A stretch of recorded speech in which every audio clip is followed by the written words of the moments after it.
To my YouTube channel. यहाँ हम law से जुड़ी सभी जटिल बातों को आसान भाषाओं में समझते हैं। तो आज का हमारा टॉपिक है शेयर्स। तो क्या होता है, जब कोई कंपनी अपने सपनों को बड़ी बड़ी बिल्डिंग में बनाने के लिए प्लान करती है तो उससे पैसों की ज़रूरत पड़ती है। तो कंपनी क्या करती है, वो अपने ऑनरशिप का एक छोटे छोटे हिस्सों में बांट देती है और हर हिस्से को बोलती है शेयर्स।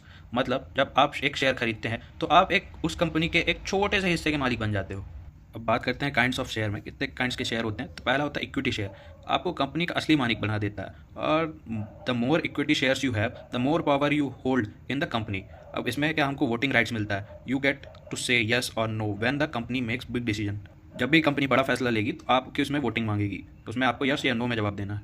डिविडेंड्स होते हैं, अगर कंपनी को मुनाफा होता है, प्रॉफिट होता है, तो वो आपको भी पैसे मिलेंगे। इसमें क्या होता है, हाई रिस्क होता है और हाई रिवॉर्ड होता है। शेयर्स का दूसरा काइंड है प्रेफरेंस शेयर। अब think of this as a VIP share, fixed return but no voting rights. एक तरीके का वीआईपी शेयर हो गया जिसमें आपको वोटिंग राइट्स तो नहीं मिलते हैं पर फिक्स्ड रिटर्न मिलेगा। आप फिक्स डिविडेंड बन जाते हैं, चाहे कंपनी कमाए या ना कमाए, आपका हिस्सा फिक्स है, आपको डिविडेंड मिलना है। इस शेयर को प्रायोरिटी मिलती है इक्विटी शेयर्स के बदले।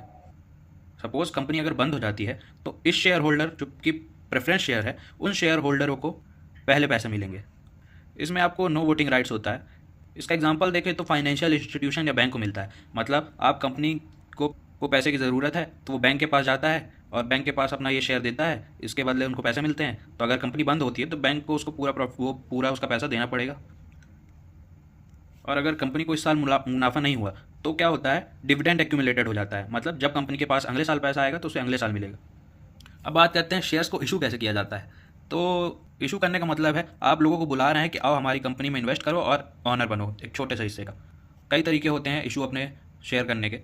पहला आता है आईपीओ, इनिशियल पब्लिक ऑफरिंग। ये क्या होता है, फर्स्ट टाइम अगर कोई कंपनी स्टॉक मार्केट में एंट्री करती है तो उसको आईपीओ बोला जाता है, इनिशियल पब्लिक ऑफरिंग। इसमें क्या होता है, हाई बस होता है, सबकी निगाहें आपके ऊपर होती है क्योंकि आप फर्स्ट टाइम शेयर मार्केट में एंटर कर रहे हैं। इसमें क्या होता है, बिग रिस्क होता है पर रिवॉर्ड भी बड़ा मिलता है। Early investor can make huge profit if company perform well. अगर कंपनी चल पड़ती है तो जो अर्ली इन्वेस्टर हैं जिन्होंने नया निवेश किया है उनको बहुत ज़्यादा प्रॉफिट होने वाला है।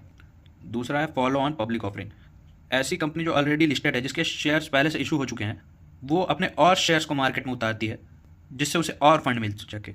इसमें क्या होता है, डाइल्यूट ओनरशिप होती है। एग्जिस्टिंग शेयर होल्डर में लूज सम कंट्रोल्स। जो पहले से शेयर होल्ड करके रखे हैं उनको कुछ कंट्रोल लूज हो जाते हैं। तीसरा इशू है राइट इशू।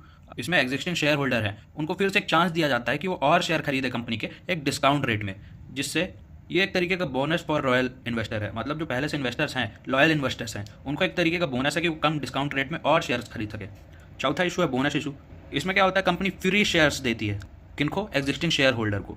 इसके लिए उनको कोई पैसा नहीं देना, एक तरीके का बोनस है जो लॉयल इन्वेस्टर्स हैं उनके लिए। बात करते हैं व्हाट इज डीमेट। तो डीमेट का मतलब dematerialisation means converting physical share to artificial into electronic forms. मतलब जो फिजिकल शेयर है उनको इलेक्ट्रॉनिक फॉर्म में कन्वर्ट करना, यही होता है डीमेट। अब इसके फ़ायदे क्या हैं, सिक्योर एंड सेफ है, कोई चोरी का डर नहीं है। इसमें क्या इजी ट्रांसफ़र ऑनलाइन है, तो अब इसका तो ट्रांसफ़र वो जो होगा ईजिली हो जाएगा। अब कोई पेपर की झंझट ही नहीं है, सब कुछ ऑनलाइन है।